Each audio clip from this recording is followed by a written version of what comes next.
Bonjour à tous, alors aujourd'hui je vais parler de mon sale Stitch Along, traduction en français, c'est une broderie à plusieurs. Tout simplement, on choisit un modèle et on brode toutes la même chose en même temps. Ça va être sur un modèle qui me tient énormément à cœur, que j'ai déjà brodé il y a 3 ans pour la créatrice justement, avec son site Chibi Aor.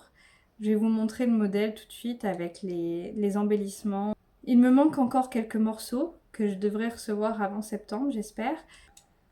Le sale débutera en septembre avec l'envoi des commandes à tout le monde, toutes les participantes d'ici fin août, début septembre je pense. L'envoi se fera sûrement en 2 fois parce qu'il y a beaucoup d'embellissements et les fils sont assez longs à arriver malheureusement. Mais ça n'empêchera pas de commencer. Je ferai plusieurs vidéos justement avec ce sale comme exemple pour comment broder avec certains fils, comment poser des perles. Et j'espère que ça vous aidera beaucoup pour celles qui utilisent les box Chibi-Aor. Ou qu'il y a des fils spéciaux aussi, qu'il y a des perles, il y a des charmes, il y a un peu de tout.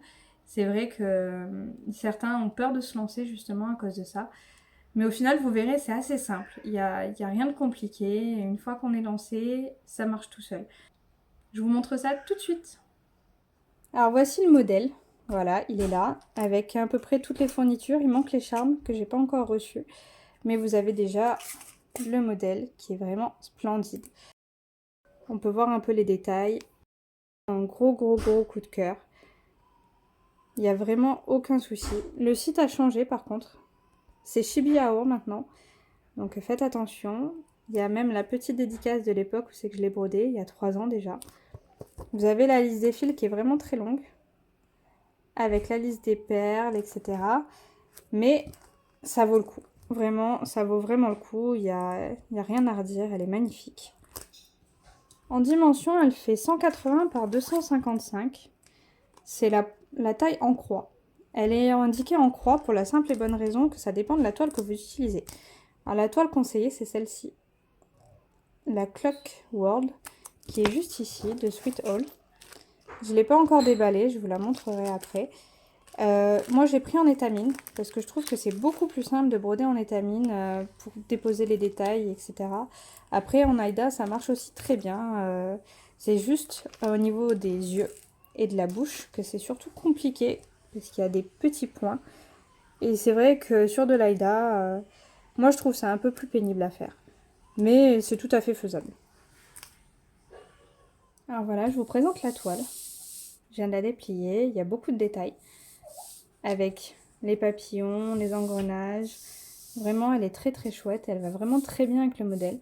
Vous n'êtes pas du tout obligé d'utiliser cette toile-là pour ce modèle. Mais c'est vrai que ça fait vraiment ressortir la broderie. Ça donne un petit plus. Et voici les perles que j'ai achetées directement en boîte. Mais elles sont vendues en kit pour le sale. Comme ça, vous avez juste le nombre que vous avez besoin. Je les ai déjà utilisées d'ailleurs. Je trouve ça assez chouette pour pouvoir les réutiliser plus tard. Et celle-ci, c'est qu'il faut vraiment se méfier parce qu'il y a beaucoup de couleurs dedans. C'est la même référence, mais c'est des reflets. Donc il faut vraiment utiliser juste le reflet qui nous intéresse. Et là, pour celle-là, c'est du cuivré. Donc il va falloir que je fasse attention quand je vais faire mon travail. Pour pas prendre n'importe quelle couleur, comme les reflets violets ou verts, qui n'iront pas du tout avec la broderie du coup. Alors je vous présente les fils spéciaux. Ceux-là de Rimbon Gallery et ceux-là de Kinnick. Alors je sais pas du tout si je prononce comme il faut, mais voilà, ça n'a rien à voir. Les deux n'ont vraiment rien à voir. Celui-là, c'est des fils poilus, comme on peut voir. Il y a aussi pas mal de reflets de paillettes. Je vous montrerai comment bien les utiliser parce qu'ils sont assez fragiles à travailler et se cassent assez facilement. Et ceux-là, donc il m'en manque 2 parce qu'il y a 2 références qu'il va falloir utiliser en plus grande quantité que je recevrai plus tard. Mais voilà, vous avez déjà les couleurs qui sont magnifiques, vraiment. On voit que ça brille, ça fait vraiment ressortir votre travail.